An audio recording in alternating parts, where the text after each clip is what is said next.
Hello everyone, welcome to another brand new episode of ESL Talk. Thank you again for joining us for this episode this week, where we're going to be getting into IELTS mindset and strategies for success in the IELTS test. So if you are a teacher who teaches IELTS, if you are familiar with IELTS, if you're not familiar with IELTS, this will be a great opportunity for you to find out more about the test, especially the speaking part of the test. And our guest Cindy is going to teach us and tell us a little bit about how she approaches it, and also provide some insights on how you can improve your skills as an IELTS teacher, or if it's something you may be thinking about or considering teaching in the future, then also you've got a wonderful opportunity there to learn and find out more about that. We hope you enjoyed the episode last week with Crystal, where we presented the Level Up Teaching Summit. Again, the links are all there. It's a totally free event for you to join, so we'd love you to be able to join that event, get lots of knowledge, insights, attend workshops, and really improve your skills as an online English teacher. So don't forget to sign up to that. That is last week's episode, and the link is in the description for that episode as well. And just connecting to that, again, we're just going to plug our sponsor, which is ESL-curriculum.com. As you probably heard last week, over 744 interactive lessons now, so they've beefed up their curriculum fairly significantly. There are now games and lots of other different activities and courses available, whatever you teach online. They have you covered. You can start with a free 2-week trial, and subscriptions start from as little as just a few dollars a month. So save yourself time, energy, prep, have everything ready to go, have amazing high quality materials that you can just teach from immediately, and that should hopefully help you out a lot. ESL-curriculum.com. So just a couple more orders of business before we get into today's interview. First of all, if you're not following us on Instagram, please do. It's a really useful way to keep up to date with our guests, our episodes, and find out more about the podcast. Just go to @ESL Talk Podcast on Instagram to follow us and keep up to date with everything that's going on ESL Talk wise. Again, you can access all our previous episodes that we've recorded over the past 2.5 years. Just go to esl-talk.com. If you'd like to be a guest, you can also do that just by simply clicking the link at the top of the page on the website. Be a guest, fill in a couple of details, and we can arrange a time to chat so that you can be a guest on this episode and hopefully talk about something you really care about, that you're passionate about, or your area of interest within the ESL teaching world. So let's get our guest Cindy onto today's episode to talk about mindset and strategies in the IELTS exam. Here we go.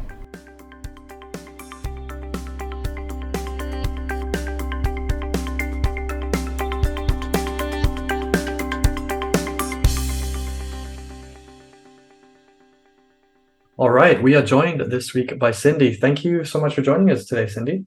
Oh, it's great to be here. Yeah, we're going to get into this topic of IELTS. We've had quite a few guests talking about this recently, but I'm excited to hear your perspectives, especially on mindset and strategies. Before we get into our discussion, would you be able to just give us a quick, brief intro about yourself? Sure. I started out really teaching more general English. I do online teaching, and so it's adults. General English and business English was where I started, but then I just got really hooked on the IELTS exam. So I've changed my focus and I'm really moving in that direction now. And I'm really excited about it. When I was doing the general and business English, it didn't have that same sense of urgency that I feel with the IELTS. There was no end date. And so, everything, unless there was a job interview or a presentation that someone had to give for their job, there was no deadline that we were looking at. And then with the IELTS, it's all about the end date. You're really super focused on when the student needs to be ready. And I find that just really energizing, I guess.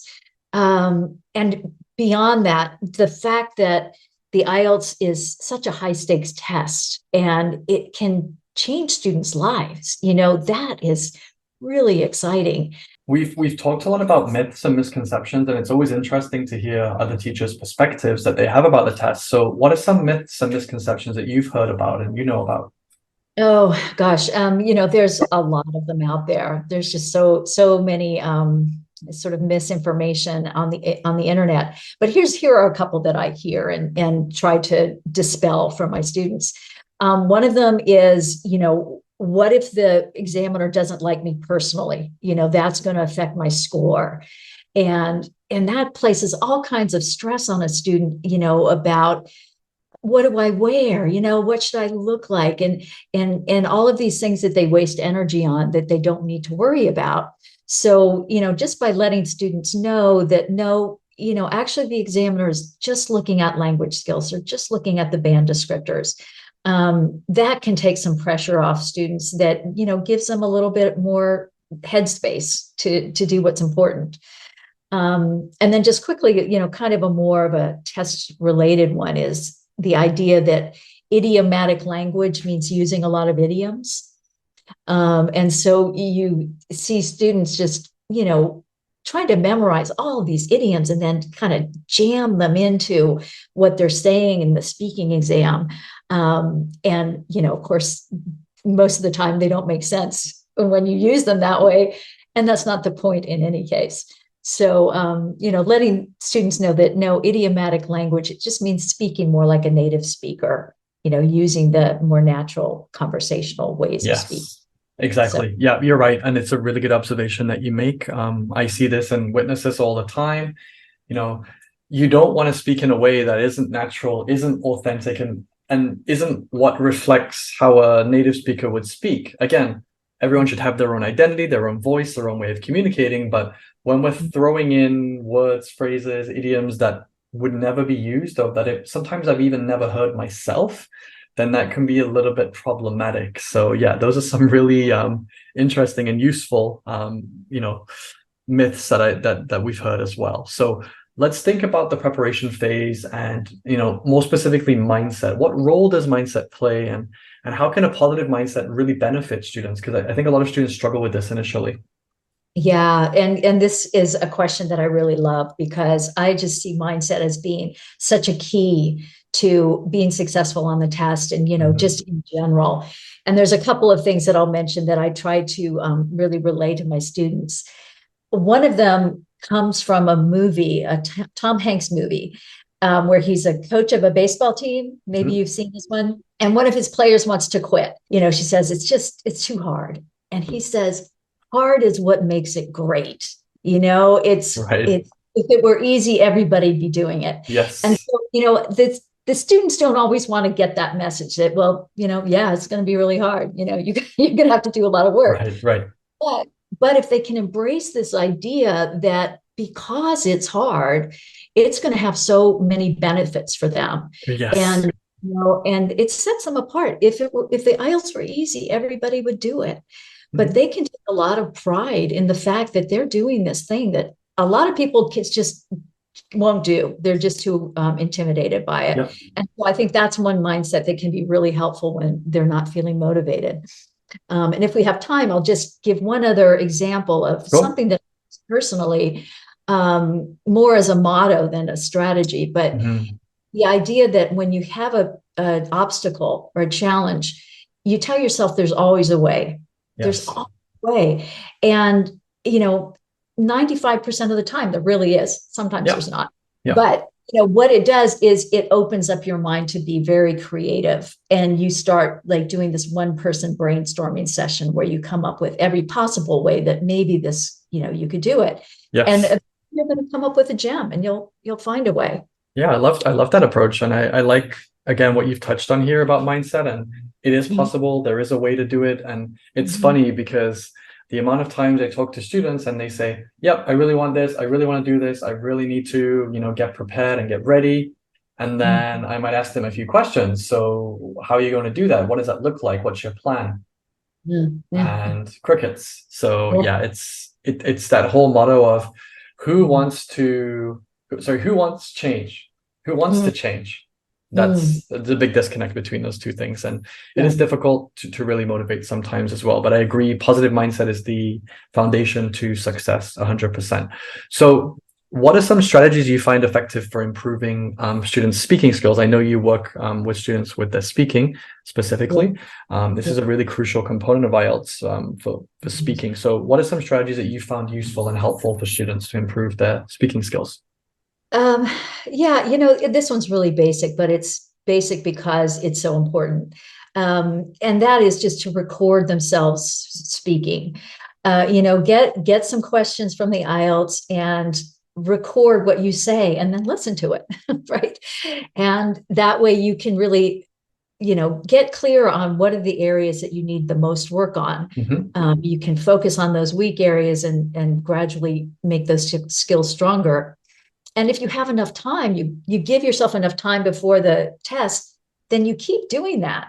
And the next one that's weaker, you build that up and you Exactly. just you keep Yeah. progressing that way. Yeah, Yeah, you really. get the wheels in motion and you just continually keep the wheels moving and a little bit at a Mhm. time, a bit of a tweak. Yeah, Um, yeah. and again, you'd be surprised. I have a group with about 200 students in it, and Mm, every day we set a challenge. Record mm, your response, get feedback, find out your weaknesses, find out how you can improve. And so many students are like, oh, I'm scared. I don't want to record it. I don't want to.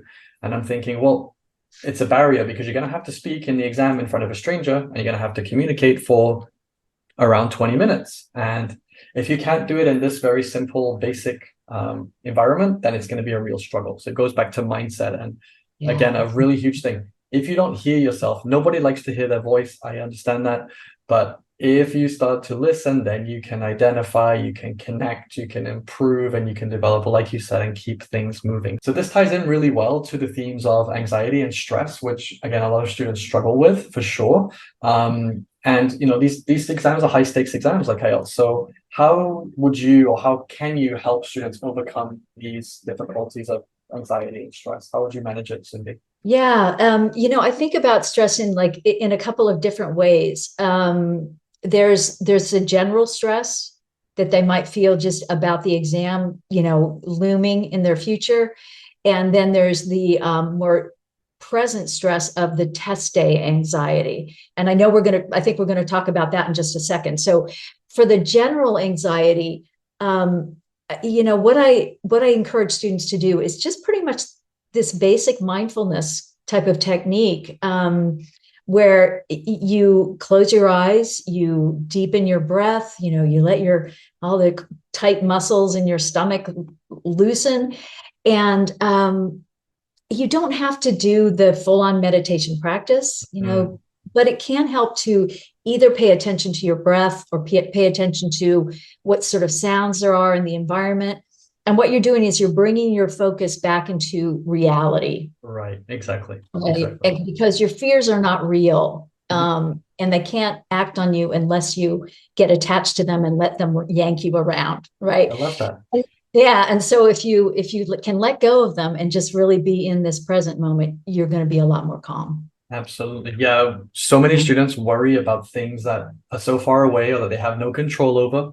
And again, this theme comes up of, I didn't get a high score, so I'm going to apply for reassessment and maybe I'll get something, but I'm going to be waiting for 2 weeks and 3 weeks. And I paid all this money. And what if, what if, what if? It Right. goes back to effective preparation, practice, planning, and making Yes. sure that you're in the right mental state when you do take the test. And again, we'll kind of expand this a little bit more, and we'll talk about practice and how important it is. What Mm. role do you think practice plays in preparation, and how can students, start to structure their practice so they can be as effective as possible? Okay. Well, and again, I'm going to sort of target the speaking part of the test, because that's really where I do the most focus. But so structuring the speaking practice, I really encourage students to just forget about timing at the beginning. Allow themselves to take the time to organize their thoughts and maybe have some vocabulary words on a list in front of them, grammar notes about things they get confused by, Mm, and really just take the time to become more fluent and become more confident mhm. before you start bringing timing into your practice. And I think Yes. that really just helps students feel more comfortable. I think so. Having systems, having routines, and trying to embed those in students is going to help them a lot because so many students don't really have a technique. And, I'll ask students, like, what are you doing right now to prepare? They're like, oh, I sometimes do this, I sometimes do that. I'll try to do this, I'll try to do that. I'm busy, I have work, I have a family, of course. But we need to make time for something like this. If I'm taking a test to learn how to drive, or I'm taking a test to become a doctor, I'm gonna have to dedicate time to that each week, each month, until I reach my goal. So this is really important. You've already mentioned a couple more generally, but let's go a little bit more specifically now. Can you recommend any mind calming techniques or exercises that students can use on the day to overcome this anxiety? Because this is a huge thing. I've had text messages and frantic calls. Daniel, I'm taking my test today. I'm so worried. How would you approach this, Cindy? Yeah, well, and it is a little different than the general anxiety because you are actually in a situation that's scary, right? So, Absolutely. that's just a fact. It is going to be a little bit, stressful. Yes. But what I suggest my students do is before, before the test, they practice seeing their thoughts kind of like a snow globe, right? So if you know what a snow globe is, it's clear glass or plastic. You turn it upside down and all this snow starts swirling around, right? It's got a Eiffel Tower, Sure. Empire State Building in it, these little tourist souvenirs. But anyway, so if they can visualize that and relate the amount of the swirling to their thoughts, kind of running crazy, and watch as that snow begins to slow down, settle. It starts to drop down to the bottom, and slowly but surely the snow globe becomes clear again. And if they can get used to this idea that as the snow starts to settle, their thoughts start to settle, it's a more powerful way of doing it because you've got this visualization. And I think that it's more a more effective way of handling the actual stress of the test. I really like how you can visualize and rationalize those feelings and emotions and thoughts in a way like that. And I really like that way of thinking about it because, again, we're always so focused on what's in front of us as opposed to what's in our brain, when this is what we should be focusing on mentally. So I really like that approach, and I think it's a good way to help students to think about the challenge as well. Now, for our listeners, obviously we have a lot of teachers who teach IELTS, or they've worked with IELTS, or they have knowledge of IELTS. What advice would you give them if they're interested in starting on this journey? They want to specialize in IELTS preparation. What are some things they should do or they should know before they get started? What do you think? Well, when I started to shift over from business to IELTS teaching, I took a certification. I think it was Cambridge test prep certification. Yes, correct. Yep. Yeah, and which was great, but it was very basic. It was really just a beginning building block. And so from there, starting to practice the IELTS as a student, getting the resources that students would use to study, that can be really helpful. So you can kind of know exactly what their experience is going to be like. And then, but this is actually the most important one, I think, that has been most important to me. And that was, I was fortunate to know a woman who had been an examiner. And so when I started working with students, I would actually, she would be my tutor, and I would show her or have her listen to what the students were doing. And she'd break it down for me and say, okay, here's what I'm hearing. This is what the examiners are going to listen for in this. And then I got accurate information. Yes. About what the examiners really are looking for. So huge help at the beginning. Really sage advice. And again, accurate information. I mean, if I had $1 for every time I've heard something that a teacher has told a student to do, I wouldn't need to work anymore. Let's just put it that way. Again, it's not malicious, it's not intentional. The majority of the time it's well-intentioned and it's coming from a good place, but it just isn't remotely true. Like you mentioned at the start, we don't care about the student as a person. All we care about is how they demonstrate their speaking skills, and we just grade them based on those marking criteria.